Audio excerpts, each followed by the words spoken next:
চট্টগ্রামে আগামীকাল টি-20 সিরিজের শেষ ম্যাচে মুখোমুখি হবে বাংলাদেশ ও ওয়েস্ট ইন্ডিজ। আগের দুই ম্যাচে জিতে এরই মধ্যে সিরিজ জিতে নিয়েছে ক্যারিবীয়রা। টাইগাররা কি পারবে হোয়াইট ওয়াশের লজ্জা এড়াতে? বীরশ্রেষ্ঠ শহীদ ফ্লাইট লেফটেন্যান্ট মতিউর রহমান স্টেডিয়ামে ম্যাচটি শুরু হবে সন্ধ্যা ৬টায়। ওয়েস্ট ইন্ডিজের বিপক্ষে এক ম্যাচ বাকি থাকতেই সিরিজ হারের হতাশায় পড়ছে বাংলাদেশ। তাই শেষ ম্যাচে লক্ষ্য একটাই, একটু মান বাঁচানো। প্রশ্ন একটাই, জয়ের দেখা কি পাবে লিটন দাসের দল, নাকি হারের ধারা টেনে নিয়ে আরেকটি হোয়াইট ওয়াশের লজ্জায় পড়বে টাইগাররা?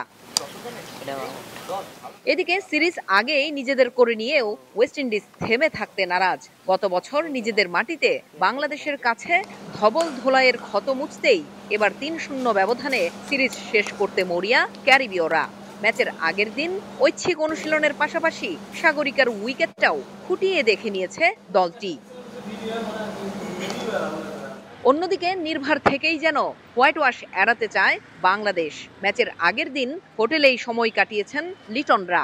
তবে ব্যাটিং ব্যর্থতা কাটিয়ে উঠতে শেষ ম্যাচের একাদশে পরিবর্তন আসতে পারে। ফিরতে পারেন নুরুল হাসান সোহান, সুযোগ আছে শেখ মেহেদী হাসানেরও। বোলিং ইউনিট নিয়ে অবশ্য খুব একটা চিন্তা নেই টিম ম্যানেজমেন্টের।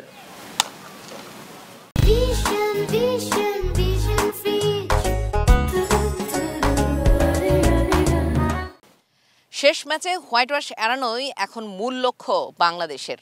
অন্তত জয় দিয়ে সিরিজটা শেষ করতে পারলে খানিকটা স্বস্তি থাকবে টাইগার শিবিরে।